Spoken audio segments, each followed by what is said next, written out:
Hey guys, I'm DDK of course, and this is another vlog. It's been a while since I last did a vlog, and tomorrow I'm off to to London rather, to do the CSGO event for Dreamhack Summer, the secondary stream that is. And first of all, I just wanted to do an update on a few things. Of course, the last weekend, oh my god, it's not a good start, is it? The last week, I was half right, it's just adding needless words. But the last week I was doing a lot of streaming. Between 10 and 14 hours a day, every day for the last 7 days. That's pretty nuts. But, you know, I got my channel partnered and I felt like I really wanted to build it and see where it went. And I think it's doing pretty well. I'm impressed. It's a lot of fun. And I think I'm starting to build a core audience, or not a core audience rather, but let's say a core group of regulars that really makes it quite rewarding to actually do what I've been doing. One of those things has been Boshi, so I just want to talk about that. I want to be the Boshi. If you're not familiar with it, it is a ridiculously difficult platforming game, perhaps maybe the most difficult, and it is it's taking me a week, but I'm finally at the last boss. You can actually see a playlist on my YouTube channel of all the boss takedowns if that interests you, and I will be streaming the last boss probably for quite some time. So if you're curious and you know what is actually going on there, you can just go to my Twitch channel, Daruka, and you can join in on the painful action of this last boss, Solgren, which is a box of Danish cereal. I don't know. It's amazing though. It's a really fun game. It's very rewarding, if not very raging at the same time. So if that's your thing, come check it out. I also wanted to briefly talk about a bit about the QuakeLive that I've been playing, because mostly I've been streaming QuakeLive and Boshi at the moment, and part of it is me getting back into QuakeLive, and because I haven't really played actively for a year and a half, and before then had never played actively in Duel in QuakeLive, so I've been giving it a bash. I think it's going pretty well. I was grinding a lot of games against ZSX. Things were going okay. They're getting better and better, and and I started playing other people as well, and generally games were getting better and better. And then of course it kind of culminated in the formats that I played against Strenx not so long ago, and I think he was just done playing Demon in some practice games, and Demon left, and what was a very painful game to watch, because it was one of those games where Demon, he did everything right for ages. He's setting up the frag, and then one misstep and Strenx just LGs him into the lava, and that was that, and he loses the game. Either way, we ended up playing a couple aerial walks, and one of which I was winning for quite a while, and took him to a double overtime and then lost, and then the other one was up 6-3, and then then rather didn't lose, but he aborted the game at that point, and I was in control, so I was in a very strong position at that point. But these are just practice games or whatever. It's nothing really to read too much into. For me, it was really nice, because I was able to play a really good opponent on his best map and really put my heart and soul into it, because over the last weekend of grinding games, I've been putting all the pieces together, finding all the different pieces of the puzzle, all the bits missing in my game, and so on and so forth, and putting them together slowly. And this was one of the games where I treated it as if it was kind of a tournament game. So I took basically all the things I had learned. So for example, I tried to play as smart as possible. It was great that my aim came together to some extent as well for those games, but I tried to play as smart as possible. I tried not to play into his strengths, or into what he wanted me to do. For example, there are a lot of situations where you can say that it is definitely the correct decision to go charging up the stairs on aerial walk if you're vastly outstacking your opponent and just gunning him down. Well, I was playing against Strenx, so this was a decision I decided to leave at the wayside. It was something I didn't want to do, because I know how strong his LG is, and I wasn't, frankly, confident in my ability to kill him in that time, and I would be left so low, even after picking up the red afterwards, that it would have killed so much time that I would lose the grip of the rest of the map. Not only through my ability to exert myself through my stack, because it would be so low, but also because everything would be spawning and he'd be running around trying to shoot me. And my whole strategy in that game was to show myself as little as possible to him, because he is going to hit much more than I will hit. So you know, and this is something that I picked up from watching Noctis. Oh no, yeah, I was playing against Noctis rather, and something I picked up from Noctis. When I was playing him, I only played him for one map, I think it was on Aerowalk, and I noticed one very key factor, and this is a very important one. Noctis decided in this match against me to never ever show himself to be shot at unless he was already in a good position, or unless he was like, for example, I'll just give you a bit of an example. Let's say on Aerowalk, you have many times the situation whereby, let's say you're at the rocket launcher, the high rocket launcher, and you have a railgun, you've got a good stack and stuff like that, and you want to shoot down to your opponent who maybe has less stack.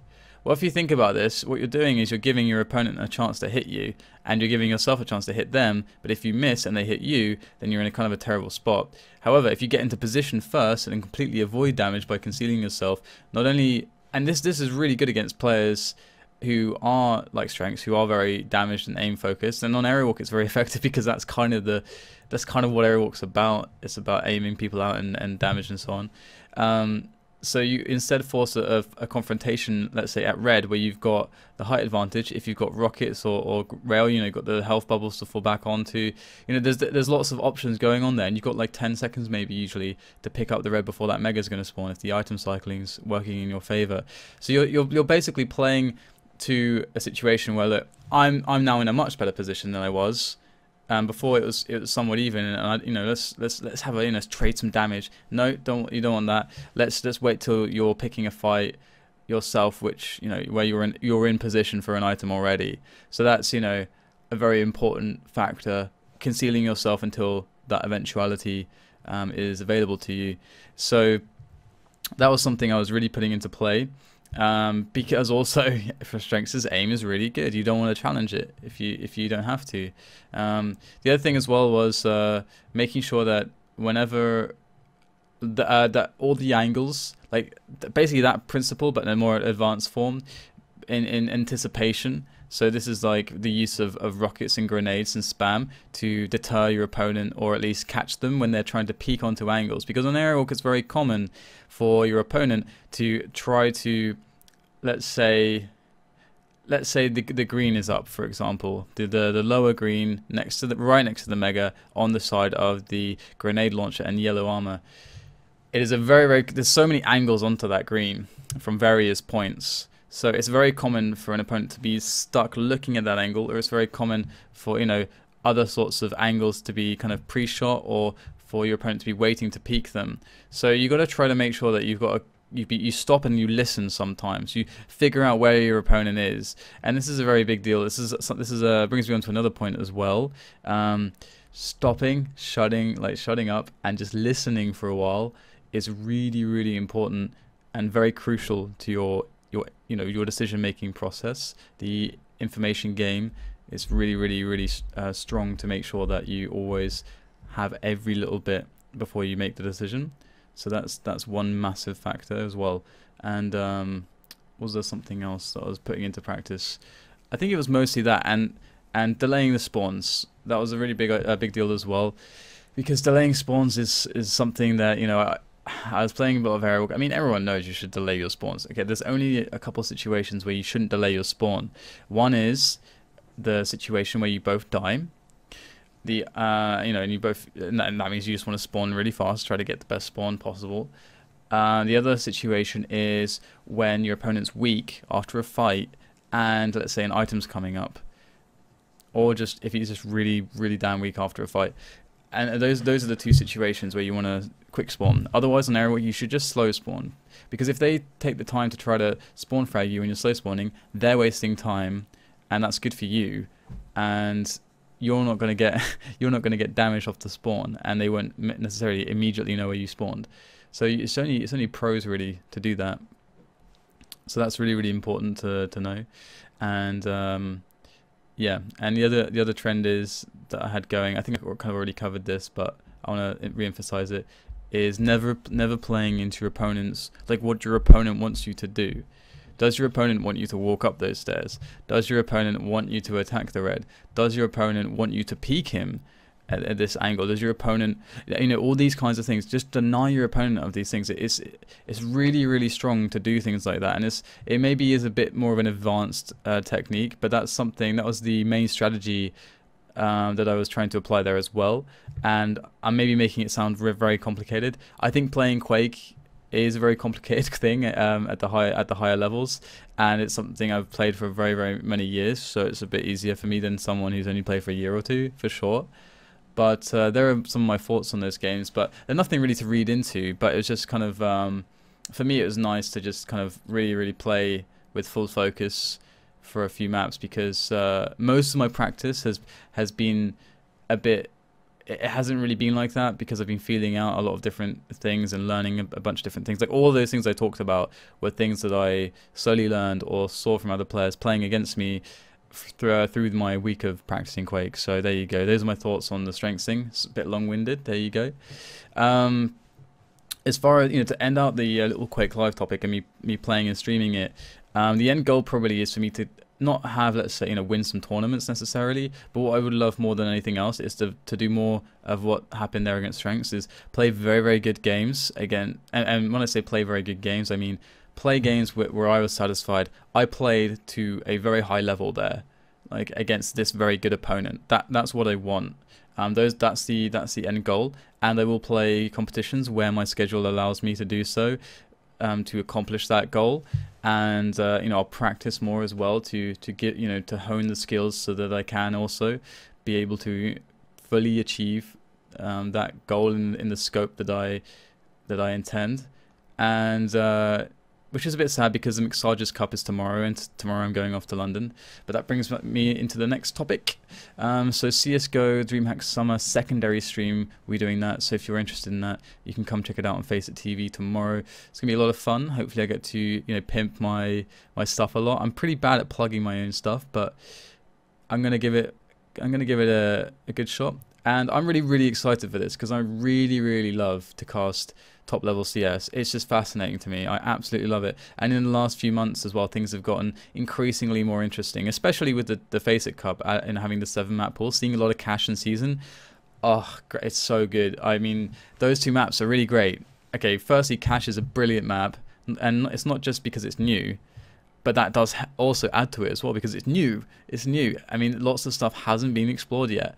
Teams are trying new things, and it's great to see a lot of my theories about how the map should be played actually, you know, coming into reality when you see these top teams.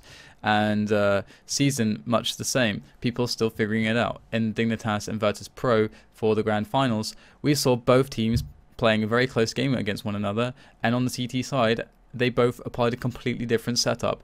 Virtus Pro was doing a 2-2-1 setup, you know, 2 players on mid, 2 players on A, 1 on B, and Dignitas was doing a 2-1-2, where they played a bit kind of tighter towards middle, towards the end, between the sites. So they kind of did have support for middle, but there wasn't the double man focus immediately there. So there's lots of really interesting things going on, and it's just fascinating. So I'm really excited for that, and definitely make sure to check it out. I'll be back on Monday. And the last note is the upcoming live shows. Currently, I'm working on some graphics. Cozy is helping me out with that for some live shows, and the live shows initially will be based upon, you know, analysis. So I'm going to want to do a QuakeLive one and a CS:GO one, because analysis in both of those games is something I feel like I can do well, and it's something I feel like I can offer some good value in and some good insights in, and they both excite me. So there you go. Those are that's what I've been doing, what I'm going to be doing in the near future and the longer term. So that's it for this one, and I'll catch you later, probably on the stream. So thanks for watching.